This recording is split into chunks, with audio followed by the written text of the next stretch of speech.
Hi, Stars fans. Welcome to another opposition analysis of the Melbourne podcast, Mighty Melbourne Stars podcast. I'm joined always by my co-host. G'day guys, Melbourne Stars News here. Looking forward to another opposition analysis. This time our biggest rival is the Melbourne Renegades.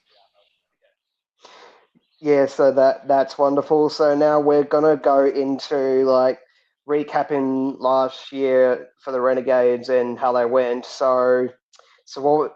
So obviously the Renegades are our biggest rivals. Obviously they didn't make finals. Who were the players that you thought that the Stars needed to watch out for when we've played the Renegades, especially last year? Yeah, so I have two main ones, and that's Jake Fraser McGurk and Fergus O'Neill. Both of them are young up and coming guys, but I've really noticed they've improved a lot over the past season in BBL 13. So I think those guys were the ones who really dominated when we were playing in the derbies. Obviously Jake Fraser McGurk's such a fiery kind of player, and he's dangerous at all times of the game. And obviously Fergus O'Neill, the all rounder, can get it done with the ball, bat and the bowl. I think he's someone to look out for as well.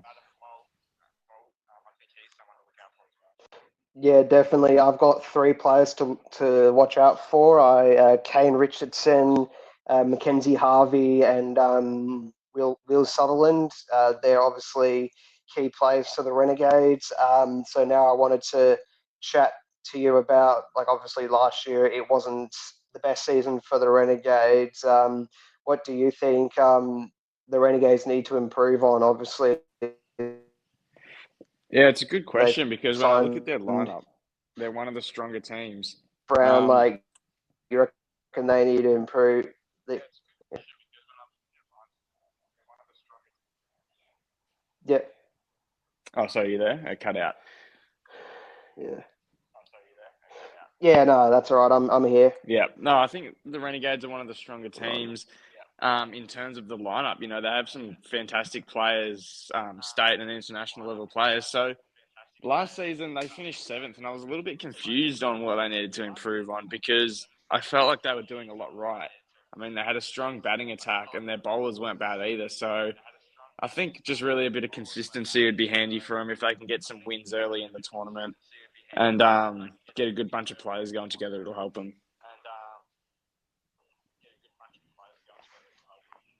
Yeah, definitely. My thoughts are same as yours. So obviously we'll do the.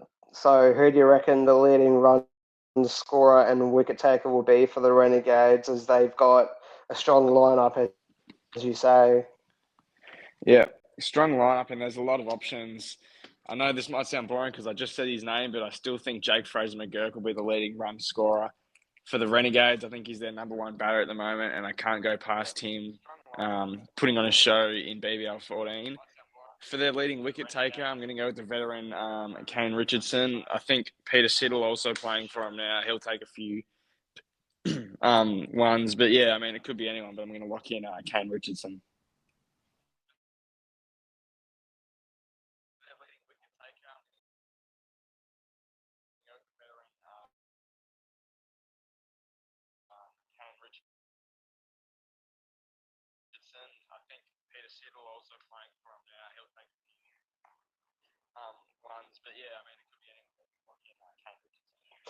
Yeah, no, for me, I'm going to go a little bit different for the batting and bowling. I'm going to go, not Mackenzie Harvey, even though he's a good option. I'm going to go Josh Brown, the new player.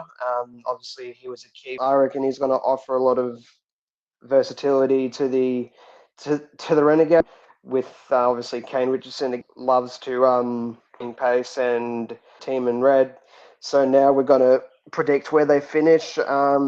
Where do you reckon they'll end up finishing this year, considering they finished seventh the year before? Yeah, once again, it's a tough question, and it's really too early to tell. But if I'm making a prediction, I think the Renegades will squeeze into the finals. Just judging off their back end of last season, they seem to be really kind of they got consistent towards the end. They just needed it at the start. So I think if they can bring that from the start, then I could see them getting a few more wins on the board. So I'm going to say the Renegades are going to finish fourth.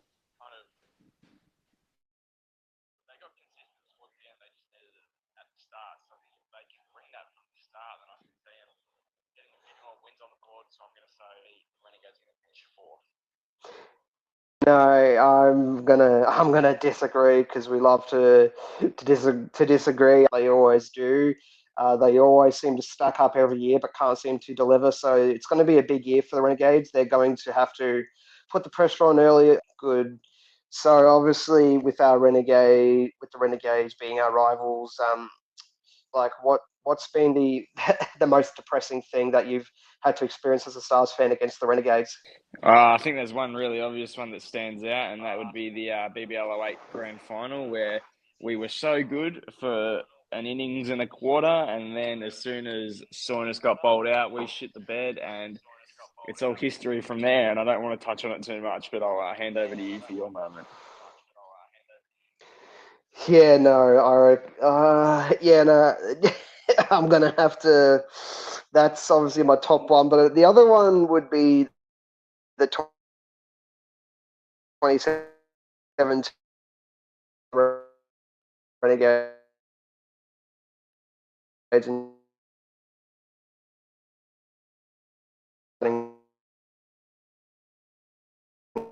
out. Renegades was bad, but the other one was the 2017 match against them in sunny conditions, 41 degrees.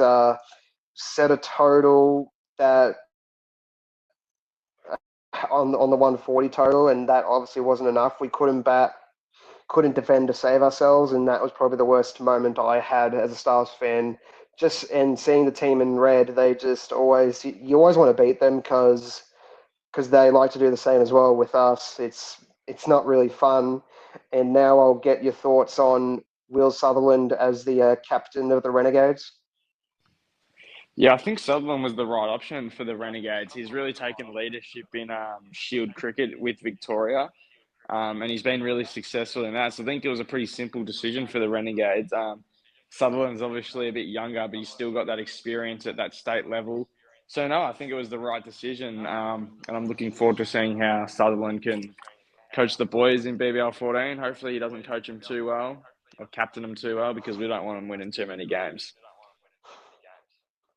Yeah, no, I have to agree. I was honestly a bit surprised to see Sutherland as the captain. I thought they would have went for Jake Fraser McGurk as captain, but no, obviously good decision by the Renegades. They love to pick players that are obviously established, and Will Sutherland should do well for them. Hopefully they